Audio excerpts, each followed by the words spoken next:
The countdown to the Canadian Dairy Expo is on. The annual Dairy Industry Showcase takes place in Stratford, Ontario on April 4th and 5th.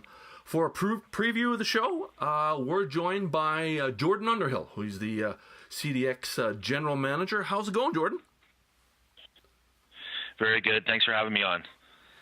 Hey, now this is the 6th year of the Dairy Expo. Last year, attendance topped, I think, about 16,000. When you started this show way back when, what did you think? Did you think it could grow to this level? You're going in somewhat blind, other than the fact that you know that there's about 15,000 dairy farms in all of Canada, which of course becomes incremental by family members. So for us, our focus was more on the quality of the attendees versus the total quantity.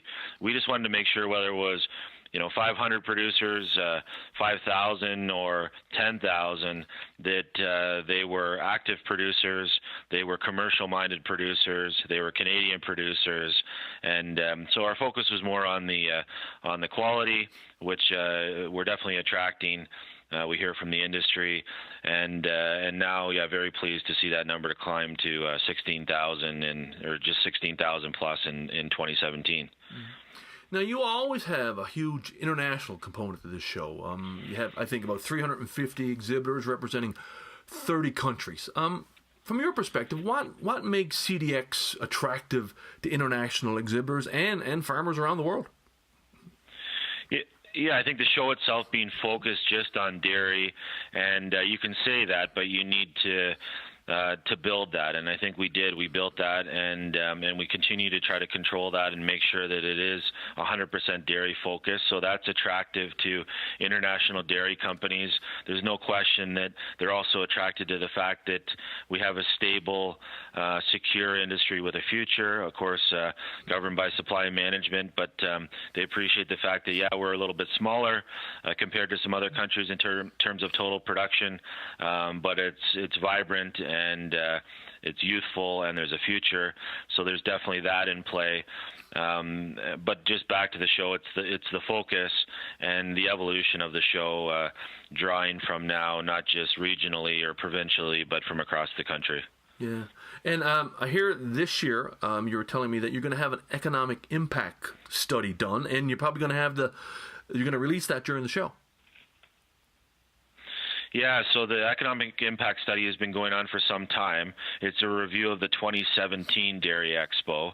So it will encompass things like, hotel, restaurant, gas station impact, of course, in the immediate region. But it'll also capture sales activity impact provincially and nationally across Canada in terms of the 350 companies that are at the show, what their sales activity or generation was during the show and shortly after.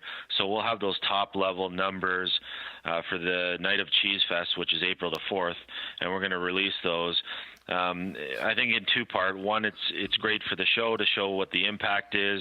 It's helping to add a face to the Canadian dairy industry. But two, for those involved in the Canadian dairy industry, I think it's a coup, and I think it's something that we can all stand behind, that the dairy industry is a big industry across Canada. It's a viable industry. It has a future, and this one event can make a substantial impact. Now, every year you add new demos. I see you have a self-loading TMR demo, as well as a future look at robotics demo. Tell us about those. So the demonstrations evolve and change every year, so we keep the program fresh. And basically, we can't take credit for the ideas. The ideas come from the producers, so we spend a lot of time listening to them in terms of the surveys they fill out the previous year and what they want to see next year. Also, the valued producers that are on our CDX steering committee. So we listen, we follow the trends, and then we try to engage a demonstration and execute a demonstration at the show that will be of interest in that category. So two main demos. One is a self-loading TMR demo. Of course, self-loaders are becoming more popular, especially as operations grow and evolve. So that'll happen once a day in the outdoor exhibit area that's becoming more popular. So that area you have to walk through to get from one end of the show to the other. So that's once a day, I believe, at 1 o'clock. And then in the Cow Coliseum, Future of Robotics demonstration, that's twice a day at 10 and 2. And basically, it's a talk between almost a panel of all 4 robotic milking companies that are in the Cow Coliseum, talking about what they have as far as robotics and automation today, as it relates to things like milking, manure, feeding, but also what's coming in the future and how is automation and robotics going to change in the dairy industry in the future. If you think back to the first robotic milking machine and, being 15 plus years ago and where we are today, it sure changed and evolved the industry fast, and we expect that the next 15 years will be ever changing and evolving very similar. For sure, for sure. Hey, the classroom or education portion of CDX always draws a crowd, and there's always some great discussions and panels. What are the highlights there? What's happening? Yeah, so the dairy classroom will be moved upstairs. So if you're looking for it, it's a new location. It's the upper lobby, the upper arena lobby. So a quieter space, a more intimate space. The breakfast is still up there both mornings, and that program will kick off actually with the Peterson Farm Brothers out of the U.S.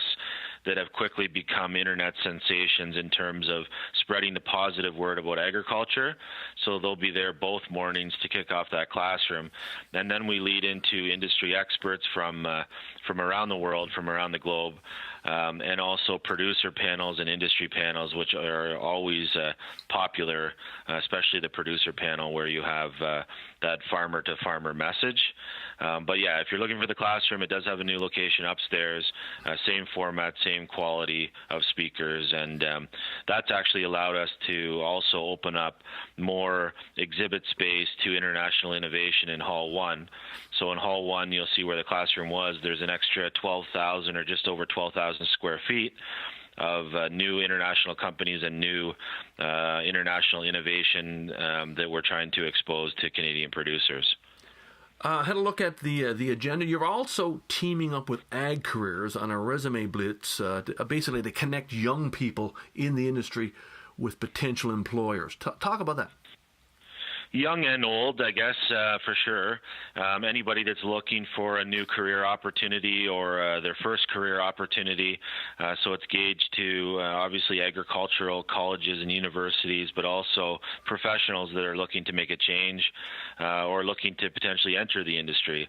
So what we looked at, again, just from listening to the industry, actually in this case, that they continue to have challenges finding skilled labor that can go onto a dairy farm and match that knowledge base that the modern dairy producers have.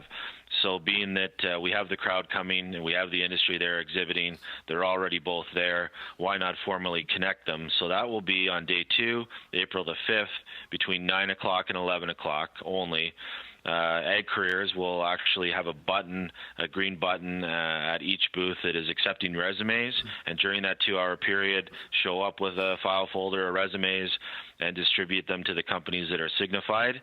And at 11 o'clock, those buttons will come down, and the blitz is over. So it's a tight time frame from 9 to 11 on day 2 in the morning of day 2, and then we get back to business and back to the show.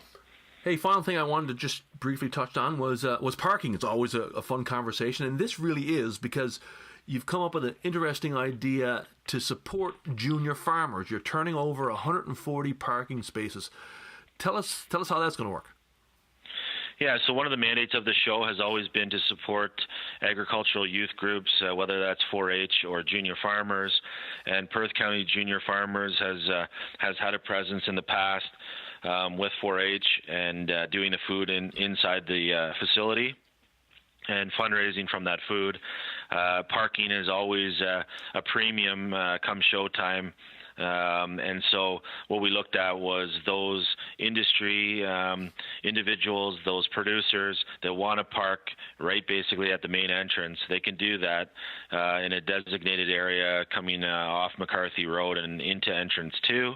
And then junior farmers will get you parked in those spots. And then it's a donation to junior farmers of $5 per car.